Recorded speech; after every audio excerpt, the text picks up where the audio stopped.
주 예수 계신 곳마다 그 은혜 충만하도다. 본하고 지친 사람들 주님의 사랑받도다. 이 세상 모든 만물아 주 앞에 경배하여라. 저 천군 천사만들 주님을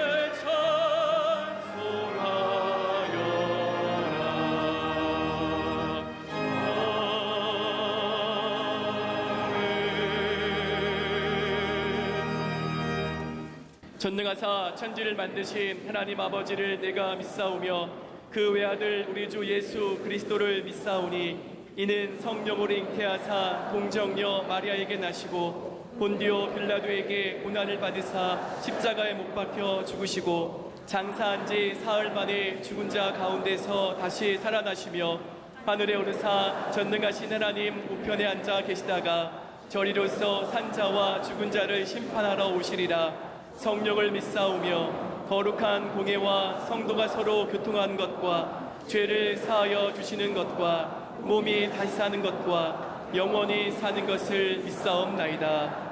아멘.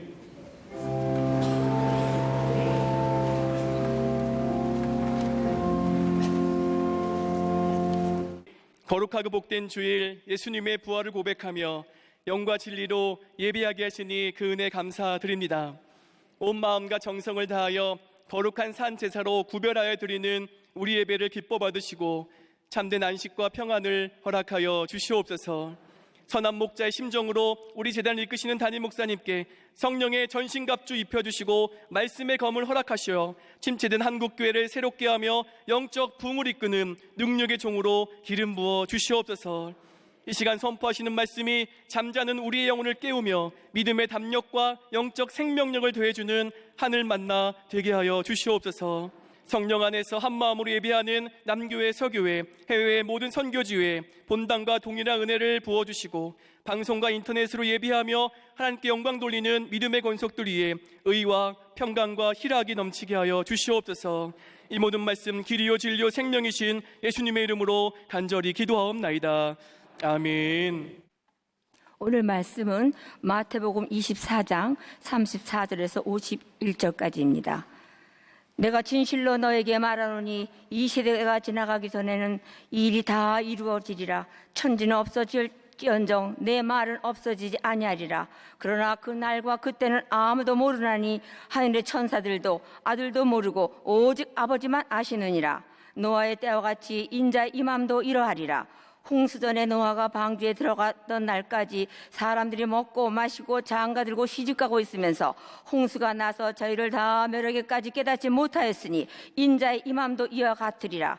그때 두 사람이 밭에 있음에 한 사람은 데려감을 당하고 한 사람은 버려둠을 당할 것이요 두 여자가 맷돌질을 하고 있음에 한 사람은 데려감을 당하고 한 사람은 버려둠을 당할 것이니라.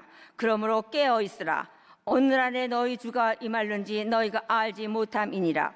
너희도 아는 바 만일 집주인이 도적이 어느 시각에 올 줄 알았더라면 깨어 있어 그 집을 뚫지 못하게 하였으리라. 이러므로 너희도 준비하고 있으라. 생각지 않은 때에 인자가 오리라. 충성되고 지혜 있는 종이 되어 주인에게 그 집 사람들을 맡아 때를 따라 양식을 나눠줄 자가 누구뇨. 주인이 올 때에 그 종에 이렇게 하는 것을 보면 그 종이 복이 있으리로다. 내가 진실로 너에게 이르노니 주인이 내 모든 소유를 그에게 맡기리라.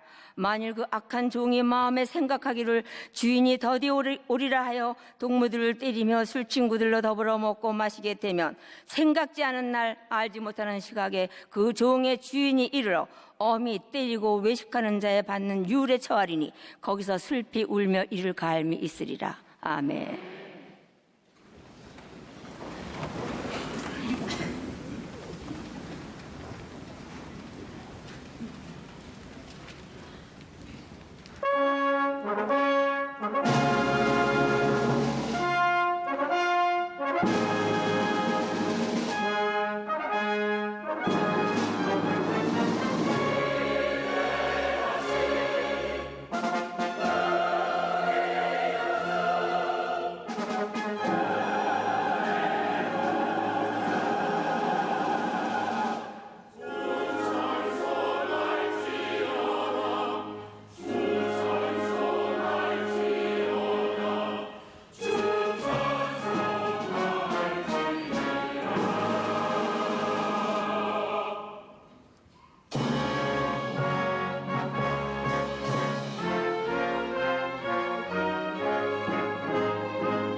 갈릴리 성가대와 오케스트라의 귀한 찬양에 감사합니다.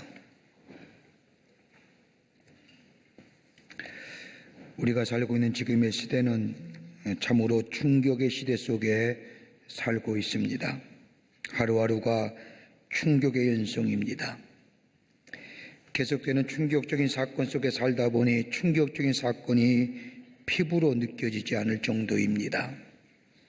전쟁, 자연재해, 돌발의 사고, 폭력적인 사건들, 그리고 개인적으로 당하는 배신과 배반의 일들을 생각하면 모두가 다 충격적인 일이 아닐 수 없습니다. 그런데 사회학자들에 의하면 이러한 충격적인 사건은 몇 가지의 성격이 있다고 합니다. 예기치 않은 사건이 있죠. 하나는 과거와의 단절이라는 겁니다. 역사적인 그 흐름과는 별 관계가 없다는 겁니다. 인류의 역사를 보면 하나의 흐름을 가지고 큰 맥락 속에서 변화와 발전과 성장을 가지고 왔는데 우리가 겪고 있는 이 충격적인 사건들은 이러한 역사의 흐름과는 별 관계가 없다는 겁니다. 여러분, 성경의 역사는 하나님의 거대한 구속사입니다. 인류의 역사는 하나님의 구속사라고 하는 큰 줄기 속에서 변화하고 발전되고 해석되어 왔는데 지금 우리가 겪고 있는 이러한 사건들은 이런 하나님의 구속사와는 별 관계가 없다는 겁니다. 두 번째 특징이 있습니다. 미래의 충격입니다. 다시 말한다면 앞으로 우리에게 어떤 일이 일어날지 모른다는 겁니다. 미래의 불확실성이라고도 말할 수 있을 겁니다. 여러분, 지금 세계는 제4차 혁명이라고 하는 새로운 산업의 물결을 맞고 있습니다. 도무지 생각하지 못한 일들입니다. 인간이 했던 일이 기계가 대신합니다. 인간의 지능을 대신한 기계의 데이터베이스가 인공지능이 인간이 갖고 있는 지능과 지식을 훨씬 앞질러 나아갑니다. 모든 것이 다 데이터베이스 속에 예측하고 예견하고 말합니다. 도대체 인간이 가지고 있는 존엄성이나 인간의 생명성이 덧없이 보일 때입니다.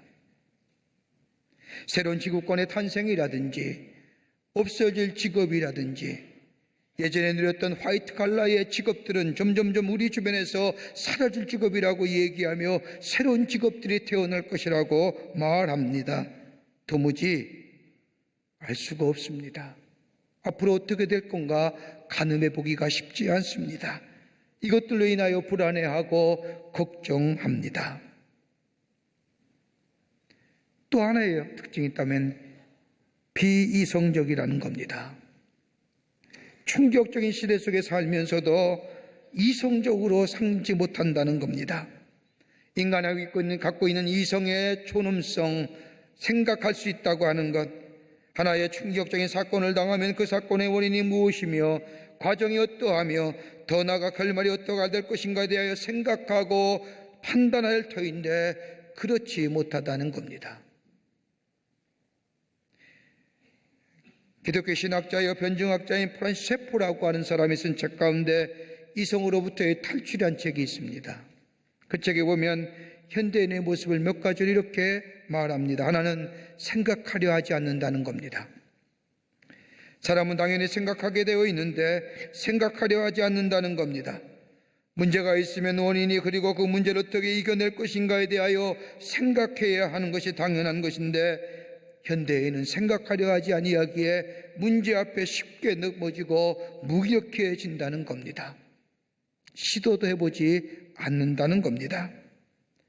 깊게 생각하면 원인과 더불어 넘어설 방법이 있음에도 불구하고 생각하지 않기에 쉽게 절망해 버린다는 겁니다.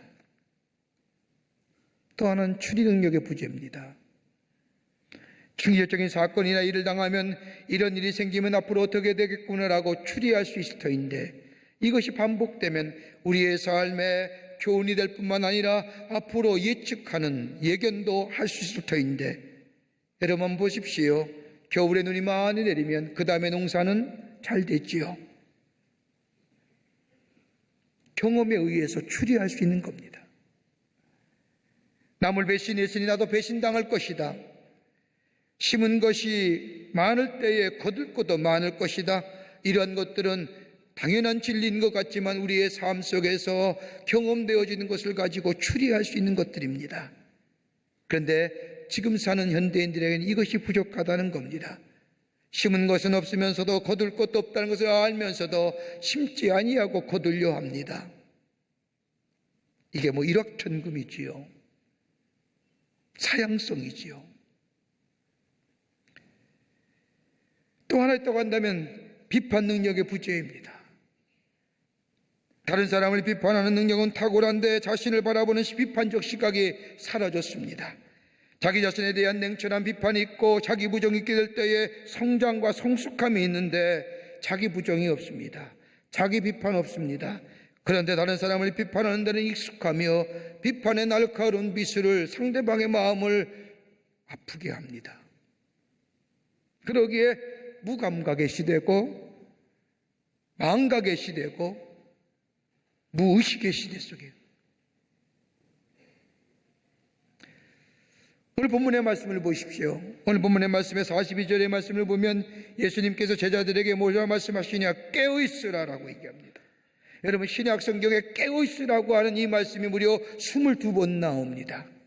마태복음 26장의 말씀을 보면 예수님께서 십자가의 사건을 앞에 두고 겟세마네 동산에 올라가 제자들과 함께 기도하라고 하십니다. 예수님은 십자가의 엄청난 고통을 앞에 두고 하나님 앞에 기도하기를 정말 얼마나 열심히 기도했는지 핏방울이 땀방울이 될 정도로 기도하고 제자들 보고는 기도하라고 했는데 기도하신 후에 내려와 보니 제자들이 자고 있는 겁니다. 예수님은 안타깝게 생각하며 저들에게 깨어 기도하라 말씀하시지요. 깨어 기도하지 않았던 베드로, 깨어있지 못한 베드로, 나중에 예수님을 비판하는 비참한 인생으로 전락되고 맙니다. 깨어있어야 됩니다. 사도행전 입장의 말씀도 사도 바울이 에베소 교회 장로들을 불러서 부탁합니다. 깨어있으라. 베드로전서 5장 8절의 말씀을 보면 근신하라 깨어라 너희 대적 마귀가 우는 사자같이 두루다니며 삼킬 자를 찾나니 깨어있으라. 요한계시록 3장의 말씀을 보면 소아시아 교회 7교회에 편지하면서 그 소아시아 7교회 하나인 사대교회를 향하여 말씀합니다. 깨어있으라. 깨어있다고 하는 단어는 헬라어로 얘기하면 고레고레이테라고 얘기하는데 이 말은 단순히 문자적인 의미에서의 육체의 잠에서 깨달은 의미지만은 그러나 좀 더 깊은 의미를 갖는다면 잠을 자지 말라는 말이 아니라 정신을 차리고 주의하여 마지막의 때를 준비하라는 겁니다. 때를 준비하라.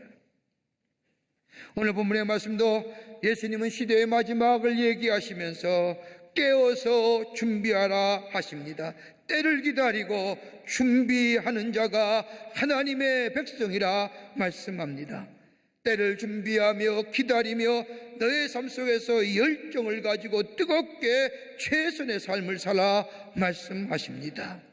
여러분, 그리스도인의 삶은 오늘이 마지막인 것처럼 사는 것이 그리스도인의 삶입니다. 그래서 그리스도인의 삶을 가리켜서 에스카톨로지컬 라이프, 종말론적인 삶이에요. 주님이 언제 오실지 모르지만, 언제 주님이 나의 생명 불러가실지 모르지만 오늘이 마지막인 줄 알면서 최선의 삶을 살아가는 것. 그러기에 오늘 제자들은 마지막 때를 기다리며 깨어 준비하는 삶, 어떤 삶이냐? 오늘 본문의 말씀을 통해서 우리에게, 제자들에게 말씀하시며 오늘 이 시대에 사는 우리에게 교훈하십니다. 오늘 본문의 말씀을 통하여 몇 가지로 함께 말씀을 나누며 은혜 받기를 원합니다. 첫째는 마지막 때가 있음을 기억하라는 거예요. 마지막 때가 있음을 기억하라는 겁니다. 오늘 42절의 말씀을 보면 그러므로 깨어있으라. 어느 날에 너희 주가 임할는지 너희는 알지 못함이니라. 언제 마지막이 임할지 모르니 깨어있어야 한다는 겁니다. 여기서 마지막이라는 마지막은 주님의 이 땅에 오심 재림을 말하는 겁니다. 주님 재림한 날신 날이 이 땅의 마지막이니 그때가 언제인지 모르지만은 깨워서 준비해야 한다는 겁니다. 여러분, 기독교 신앙의 핵심이 뭡니까? 하나는 예수님이 인간의 몸을 입으시고 이 땅에 오신 성육신의 사건입니다. 또 하나 있다고 한다면 우리의 죄를 위하여 십자가에 달려 돌아가신 십자가의 대속의 죽음입니다. 그리고 말씀하신 대로 3일 만에 부활하신 부활의 사건입니다. 또 하나가 있습니다. 예수님이 이 땅에 다시 오심입니다. 성육신의 사건이나 십자가의 대속의 사건이나 부활의 사건은 우리가 다 압니다. 또 믿습니다. 왜요? 과거에 있었던 일이고 역사적 사건이며 모든 사람이 그걸 믿는 사건이기에 우리는 쉽게 믿을 수 있습니다. 그런데 예수님의 다시 오심의 사건에 대해서는 불확실합니다. 미래의 사건이기 때문에요. 될지 안 될지도 모르기 때문에.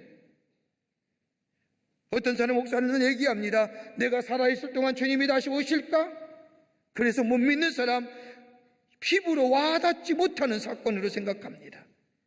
여러분, 분명히 아셔야 됩니다. 오늘 본문의 말씀을 보시면도 예수님의 이 땅에 오시면 분명히 있어질 일이라 말씀하십니다.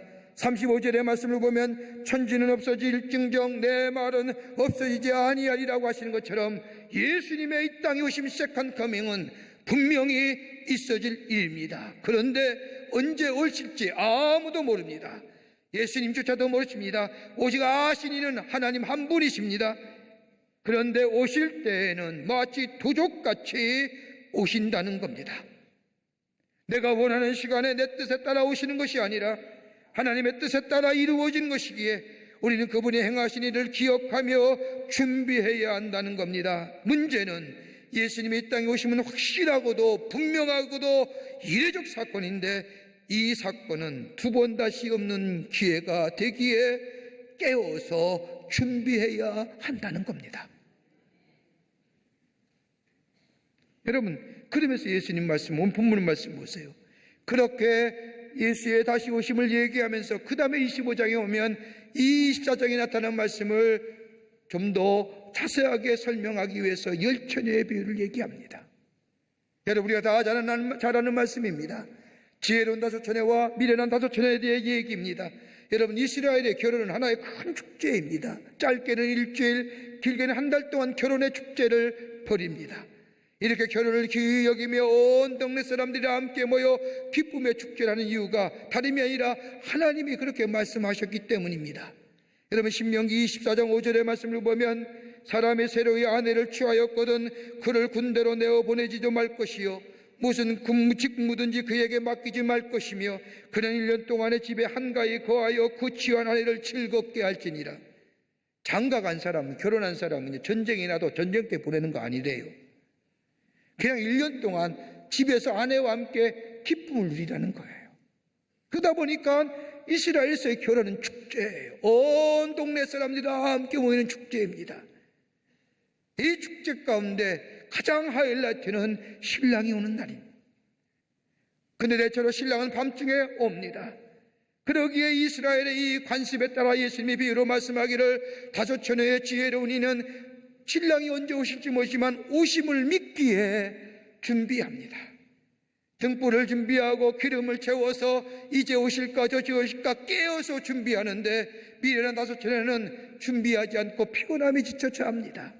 그때 신랑이 온다는 얘기를 듣고 지혜로운 다섯 처녀는 나가 기쁘게 신랑을 맞이하여 신랑과 함께 기쁨의 자리에 참여하는데 미련한 다섯 처녀 준비하지 아니하고 깨어있지 않던 이 처녀는 그제서야 허둥대둥 준비하다가 잔치의 문이 닫힌 후에 밖에서 슬피 울며 이를 간다는 겁니다.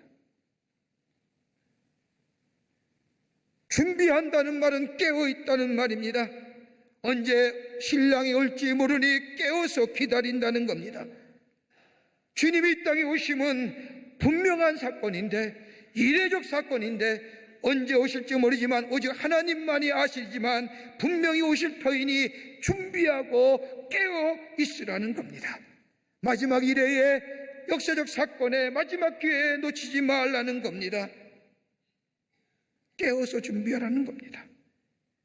여기서 깨어서 준비한다는 것은 예수님의 이 땅에 오심이 완전한 끝이 아니라는 겁니다. 새로운 시작이기 때문입니다. 여러분, 가만히 보세요. 성경 말씀을 보세요. 성경이 말하는 마지막은 끝이 아닙니다. 새로운 시작입니다. 여러분, 우리의 인생의 마지막이 죽음입니까? 죽음이 있어야 영생의 시작이 되지 않습니까? 주님의 오심은 끝이 아니라 새로운 시작이기에 주님이 잘 임하시면 내 생명이 끝나는 거 끝이 아니라 영원한 생명이 시작되기에 새로운 시작을 위하여 준비하라는 겁니다. 각성할 것 있으면 각성해야 되고, 돌이킬 것 있으면 돌이켜야 되며, 회개할 것 있으면 회개해야만이, 그리고 깨어 있어야만이 주님 오실 때에 주님 맞으며 기쁨의 자리에 들어갈 수 있다는 겁니다.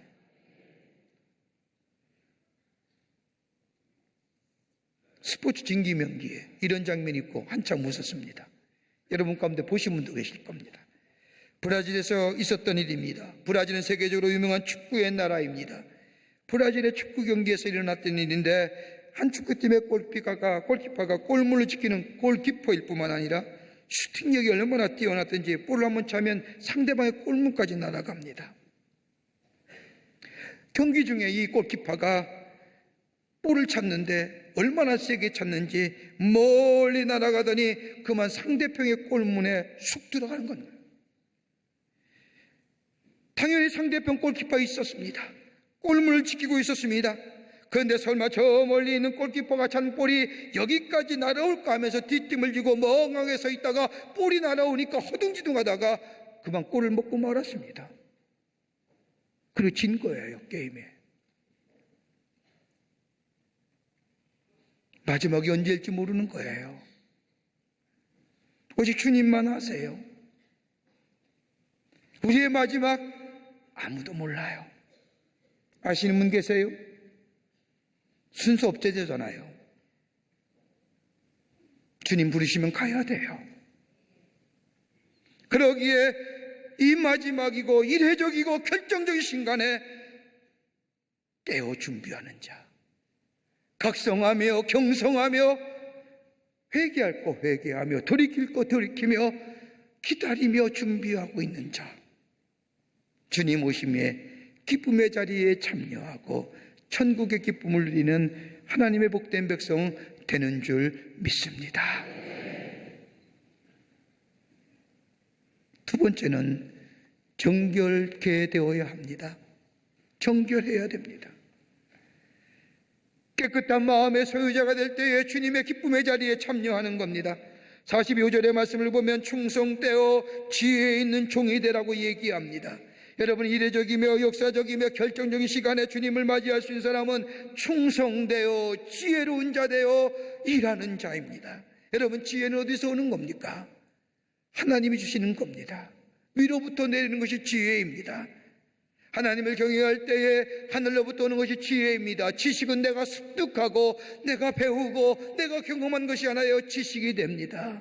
그러나 지혜는 하나님이 주시는 겁니다. 그러기에 잠언서의 말씀을 보면 여호와를 경외하는 것이 지혜의 근본이거늘 하나님을 경외한다는 것이 지혜를 얻는 길이요, 여러분, 하나님을 경외하는 자는 정결한 자, 깨끗한 자에게 하나님을 경외하는 마음이 생기고 거기에 하나님이신 은사인 은혜의 선물인 지혜가 생기는 겁니다. 여러분, 창세기 35장의 말씀을 보세요. 야곱의 이야기가 나오지요. 야곱의 가족사입니다.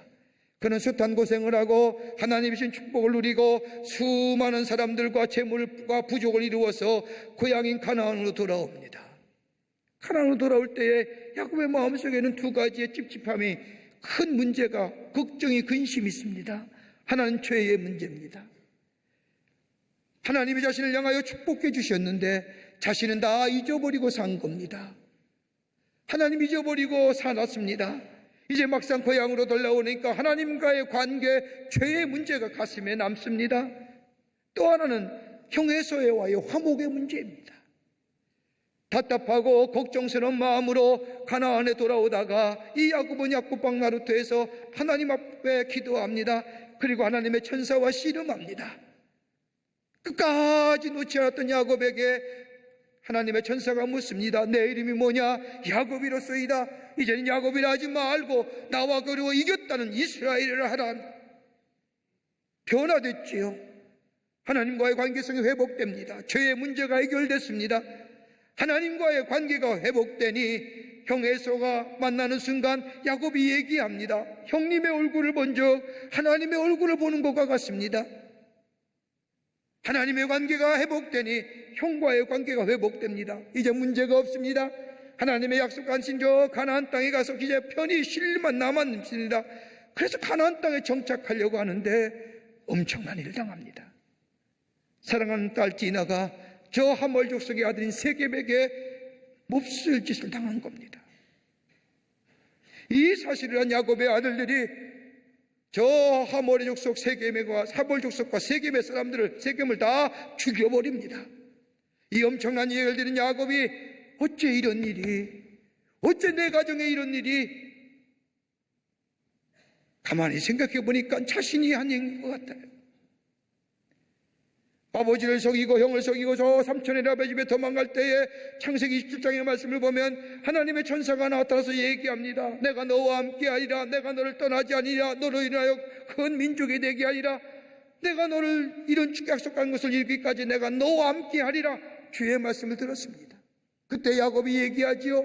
하나님 말씀대로 하신다면 내가 10의 1조를 드리고 내가 여기에 들어와서 하나님의 집을 짓고 하나님만 섬기겠습니다 라고 약속했는데 21년 동안 잊어버리고 산 거예요. 하나님 한 번도 자신을 향하여 약속한 것 잊어버린 적 없이 다 이루어 주셨는데 다 자신이 잊어버리고 산 거예요. 그리고 야곱이 얘기합니다. 창세기 35장 2절의 말씀을 보면 내가 이제 저 가나안 땅에 올라가리라. 그러면서 고백하기를 야곱이 이에 자기 집사람과 자기와 함께한 모든 자에게 이르되 너희 중에 이방 신상을 버리고 자신을 정결케 하고 의복을 바꾸어 입어라. 하나님의 집 베델에 올라가기 위해서는, 하나님을 만나보기 위해서는 적어도 처음에는 너희의 이방 신상을 버려라. 다시 말하여 믿음의 호마주의, 겸하여 섬긴 것들을 끊어버려라는 겁니다. 하나님을 만나는 사람은요, 겸하여 섬기는 거 아니에요. 이방 신상을 버리는 거예요. 하나님만 섬기는 거예요. 제가 몽골 선교사에게 들은 얘기입니다만, 여러분 무당 아시죠? 무당도 세계 대회가 있답니다. 세계의 무당이 다 모인다는 거예요. 어디요? 몽골에. 어디요? 흡수골이라는 곳이에요. 1년에 한 번씩 전 세계의 무당은 다 모인답니다. 그 가운데 가장 강력한 무당, 가장 왕초 중에 왕초의 무당이 누구냐면 한국 무당이랍니다. 이유가 뭘까요? 작두타기 때문입니다. 아무나 못타요. 그거는 작두타면 그 세계의 무당이 그 앞에 다 머리 숙인답니다. 와, 그러니까 얼마나 용서하십시오. 요 표현이 좀 신발이 강한지요. 여러분, 저 인도에는요 수만 개의 신이 있고 네팔에는 수억 개의 신이 있습니다. 그거 아무 문제, 아무 한국 무당 앞에 그냥 다 넘어지는 거예요. 여러분, 얼마나 무서운 미신이, 어느 강력한 악한 귀신의 역사가 이 땅에 있는 거예요. 여러분, 예수 믿는 사람들 연초와 연말에 무슨 일 있고 행사 찾아가면 있으면 쫓아가잖아요. 그거 하는 거 아니에요. 정결한 자가 아니에요. 합력할 선이신 하나님 믿는 거잖아요.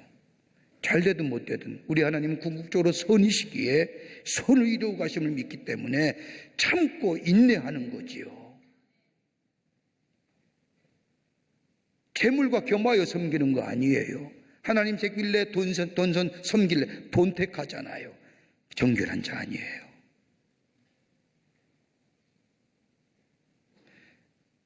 이방 신상을 버리는 거예요. 또 하나 있죠. 자신을 정결케 하는 겁니다. 육체의 정결함을 말하는 것이 아니라 마음의 정결함입니다. 거룩된 삶을 얘기합니다. 세상과 구별되어 사는 삶이 거룩함입니다. 여러분, 에베소서 22절과 25절의 말씀을 보면 너희는 유혹의 욕심을 따라 썩어져가는 구습을 쫓는 옛사람을 벗어버리고 오직 심령으로 새롭게 되어 하나님에 따라 의와 진리와 거룩함으로 지으심을 받은 새 사람으로 입으라. 의로움이 그 진리의 거룩함이, 여러분 의롭다는 게 뭡니까? 심플해요. 하나님 앞에 바르게 서는 거예요. 하나님 앞에 바르게 서는 거예요. 거룩함이 뭡니까? 구별되어 사는 거예요. 세상을 향하여 쫓아가는 것처럼, 불나비와 불나방처럼 죽을 줄 알면서 쫓아가는 삶이 아니라 구별되게 진리 따라 사는 거예요. 하나님의 말씀 따라 사는 거예요. 변해지는 진리, 변해지는 것을 가지고 진리라 호도하며 거기에 쫓아가며 사는 인생이 아니라 길이요 진리요 생명 되시는 예수님과 말씀에 따라 사는 거예요. 이럴 때 어디에요? 정결한 자가 되어 베델에 올라가는 거예요. 주님을 만나보는 거예요. 낡은 옷을 갈아입는 거예요. 낡은 옷을 벗어버리고 새 옷으로 갈아입으라는 것은 뭐예요? 여러분, 새 옷 입으면 마음이 달라지잖아요. 옛날에는 학교 입학하면 뭐 입었어요? 저 때도 교복 입었습니다. 교복 입으면 모자를 쓰고, 옛날에 교복을 입고 하얀 칼라에 딱 연초가 되면 마음이 달라지지요. 맨날 그거 입고 올해는 공부 잘해보리라. 근데 안 됐잖아요. 그 옷 입다 보면 나중에 뭐예요? 낡아버렸잖아요. 낡은 옷이 되니까. 새 옷을 입는다는 것은 마음의 중심 이동이에요. 예수의 마음으로 중심 이동하라는 거예요. 이게 정결한 자예요. 다시 말해요, 하나님을 섬기는 자예요. 하나님을 섬길 때에 지혜가 생기는 거예요. 이런 자가 하나님을 만나는 거예요. 더 나아가 본문의 말씀을 보면 충성이라고 얘기했습니다. 여러분, 충성이라는 게 뭘까요? 헬라어의 피스티스라고 얘기하는 이 단어는 충성이란 단어일 뿐만 아니라 믿음, 신실함이란 단어입니다. 다시 말하여 하나님에 대한 사람의 자세가 믿음이라고 한다면 하나님 편에서 사람을 보실 때의 자세가 충성입니다. 그런데 여러분 기억하세요. 충성은 구원의 문제와 별개예요. 충성은 은사예요. 은사예요. 여러분, 충성 가지고 구원받는 거 아닙니다. 충성 없이도 구원받을 수가 있습니다. 그런데 문제는 뭐예요? 상급이 없는 거예요. 여러분, 예수님이 십자가에 달려 돌아가실 때에 십자가에 달렸던 강도 보십시오. 그가 언제 충성했나요? 충성할 시간이 있었나요? 충성한 물질이 있었나요? 그저 예수님이 십자가에 달려 돌아갈 때 옆에서 예수님을 향하여 회개하고 예수님을 구원의 주임으로 고백하게 될 때에 예수님이 강도에게 뭐라고 하십니까? 야, 오늘 내가 나와 함께 낙원에 있으리라. 예수님과 최초로 천국에 들어간 사람이 강도예요. 이 사람이 충성할 시간이 있었어요? 충성한 물질이라도 있었습니까? 충성해 본 적이 없는데 너는 나와 함께 낙원에 있으리라. 이걸 볼 때에 충성과 구원은 별개의 문제지요. 강도에게는 은사가 없었던 겁니다. 구원은 받았는데 하늘에 상급이 없는 거지요. 하나님을 섬기고 예수님을 구원해 주심을 고백하는 자에게 구원의 수를 선물로 주십니다. 그리고 이러한 자들에게 은사를 주시는데 그 가운데 하나가 충성입니다. 어떤 자에게 충성을 줘요? 하나님만 섬기는 자. 하나님을 섬기는 자, 더 나가면 정결한 자.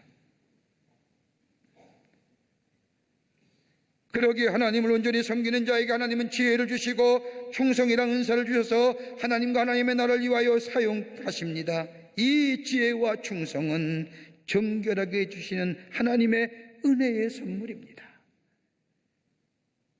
이것 가지고 정결한 자 되어 주의 일에 힘쓰는 자.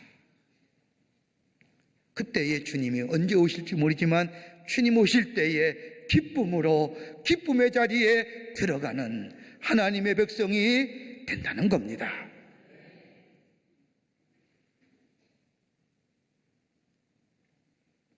주신 은사를 은사답게, 은혜를 은혜답게 정결한 자만이 할 수 있는 귀한 복입니다.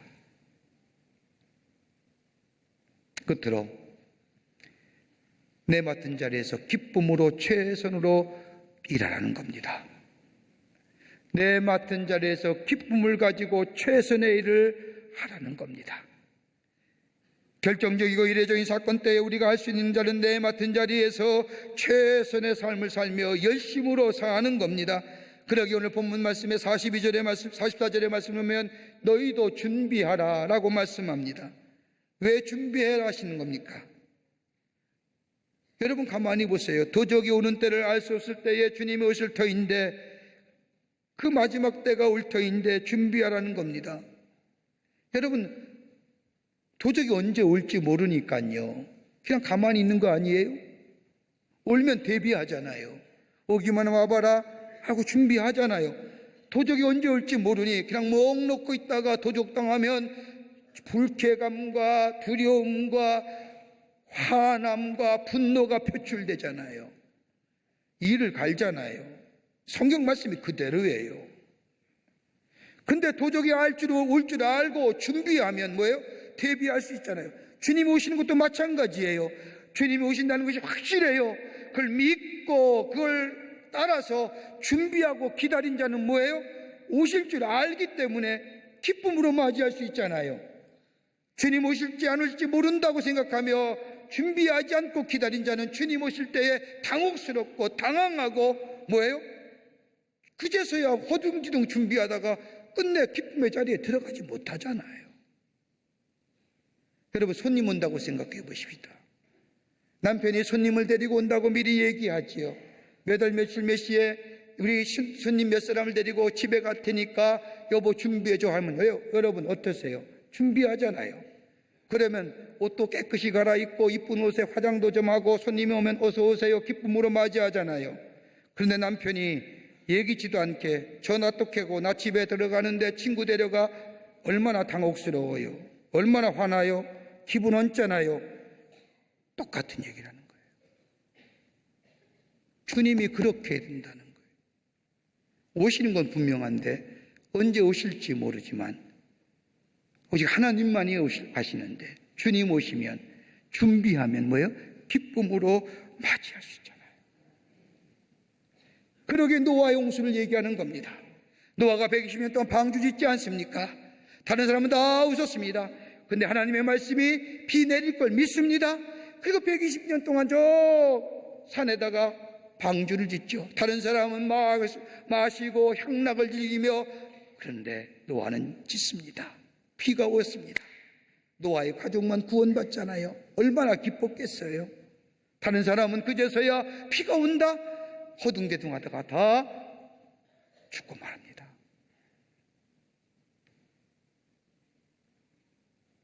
준비하라는 거예요. 준비하되 아무것도 하지 않고 준비하는 것이 아니라 시간은 시간대로 주신 것 주신 대로 그 은사 가지고 내 맡은 자리에서 최선으로 사는 거예요. 열심으로 사는 거예요. 무슨 큰 일을 하고 위대한 일이 있을 때에 주님의 마지막 때에 기쁨의 자리에 들어가는 것이 아니라 정결한 제대로 주의 말씀대로 진리대로 내 맡은 자리에서 열심으로 사는 자, 준비하는 자고 기쁨으로 들어갈 수 있는 겁니다. 여러분 기억하세요. 하나님께서는 필요 없는 건강 절대 주시지 않고요, 하나님께서는 향락을 위하여 물질 절대 주시지 않습니다. 주신 것 가지고 제대로 사용하여 하나님의 영광을 위하여 최선의 삶으로 살아가는 그 자가 주님의 기쁨 자리에 들어갈 수 있는 겁니다. 모세 보세요. 모세가 가장 강력하게 가졌던 게 뭐예요? 지팡이 하나예요. 그 지팡이는 저 광야에 어디서나 주실 수 있는 지팡이잖아요. 근데 그 지팡이가 하나님 앞에 쓰임받을 때 그 지팡이로 홍해를 가르고 그 지팡이로 반석에 치게 될 때에 생명수가 솟아요. 근데 이 모세가 그 하나님의 주신 능력의 지팡이 그것 가지고 하나님의 일을 위하여 하나님의 영광을 위하여 쓰여야 되는데 자신의 이기적이고 분노를 표출한 지팡이로 내리치게 될 때에 어떤 역사요? 가나안에 못 들어갔잖아요. 여러분 주신 것 제대로 사용하셔야 돼요. 물질요 향락을 위해 주신 거 아니에요.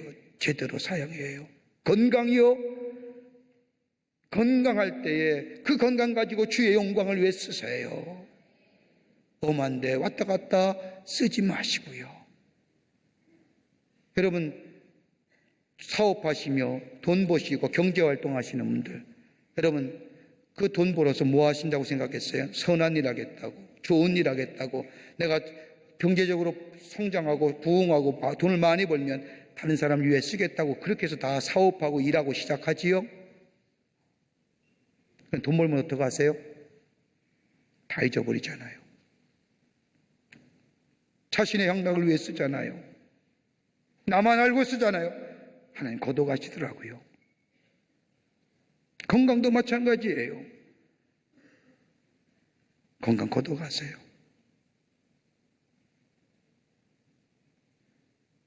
제가 아는 목사님 한 분 가운데 나이 젊으신 목사님인데 공부도 많이 한 목사님이에요. 근데 췌장암에 걸린 거예요. 젊은 나이에. 병원에서 진단하기를 6개월밖에 못 산대요. 이 목사님이 그 진단을 받고 하나님 앞에서 기도합니다. 근데 얼마나 회개의 눈물이 나오는지요. 내가 공부하고 내가 선교학자로서 내가 주의 일한다고 하는데 나를 위해 산다. 공부할 때에 내가 신학을 공부하며 내가 공부할 때 하나님의 영광을 위하여 하나님의 나라를 위하여 내 정성과 내 모든 것 바치겠다고 결단하고 공부하고 다 학위 받고 다 웬만하게 세계적으로 영어도 능통하게 하니까 선교를 위해서 일하는데 가만히 보니까 나를 위해 있다. 그 얼마나 회개하고 울었는지. 병원에서 6개월밖에 못 산다고 하는데 1년이 넘는데 지금도 살아계세요. 근데 목사 하시는 말씀이 있어요. 하나님 내 생명 언제 거둬가실지 모르지만 주님 옆에 내가 언제 설지 모르지만 그때까지 내게 주신 것 하나님의 나라와 영광을 위해 쓰기로 내가 쓰임받기로 결심했다고 고백하는 거예요. 하나님의 영광을 위해 쓰겠다고요. 그 고백이요 생명의 연장을 가져오는. 물질 제대로 사용하세요. 건강 제대로 사용하세요. 이게 하나님 앞에 서는 자예요. 건강할 때에 하나님의 영광을 위하여, 물질이 있을 때 하나님의 나라를 위해 쓰세요. 거둬가세요. 기쁨의 자리에 참여하지 못해요. 주님 오십니다. 분명히 오세요. 약속하셨어요. 언제 오실지 모르지만 하나님만이 아시네요. 우리의 삶 보세요. 언제 끝날지 몰라요. 오직 하나님만이 아셔요. 그 마지막 때의 이례적인 사건, 기쁨의 자리에 참여하기 위해서 준비하고 깨워서 정결한 자 되어 주신 은사를 가지고 하나님의 나라를 위하여 최선의 삶을 살아가는 우리가 될 때에 기쁨의 자리에, 천국의 자리에 들어가는 하나님의 약속의 성취자가 될 줄 믿습니다. 이런 믿음을 가지고 사시는 여러분과 저와 되시기를 주의 이름으로 축원합니다. 하나님 감사합니다. 저희도 하나님의 자녀 삼으시고 저희들에게 약속하신 것을 이루어 가시는 그 하나님을 찬양합니다. 주님 오실 일이 분명한데 우리가 그 믿음 가지고 준비하여 깨어있는 자들 되게 하여 주시고 정결한 믿음의 소유자 되게 하여 주시며 내게 주신 은사와 은혜를 가지고 하나님의 나라와 하나님의 영광을 위하여 쓰임받는 저희들로 주께서 삼아주시사 주님의 기쁜 자리에 참여하여 천국의 기쁨을 누릴 수 있는 저희들이 될 수 있도록 역사하여 주시옵소서. 감사하오며 예수님의 이름으로 기도하옵나이다. 아멘.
합치고 힘써서 일하세.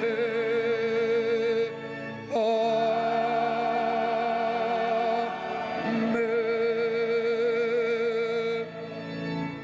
지금은 우리 주 예수 그리스도의 크신 은혜와 형용할 수 없는 하나님 아버지의 사랑하심과 성령님의 인도하심과 내재하심과 교통하심이 거룩한 주의 날 하나님 전에 올라와 하나님 앞에 예배드리며 주님 오실 날을 기대하며 정결한 자 되어 주님 오실 때까지 내 삶의 자리에서 주신 은혜에 따라 최선의 삶으로 살아가 주님 기쁘게 맞이하며 기쁨의 자리에 참여하기로 새롭게 다짐하며 저 세상을 향하여 나아가는 우리 모든 광림의 권속들과 영상을 통하여 하나님 앞에 예배드린 한국교회 성도들과 그 밖에 거룩한 백성들 위해 주께서 지금으로부터 영원토록 함께 하시기를 간절히 축원하옵나이다. 아멘. 조신 하나님, 조신 하나님, 자 조신 나의 하나, 우리의 예배를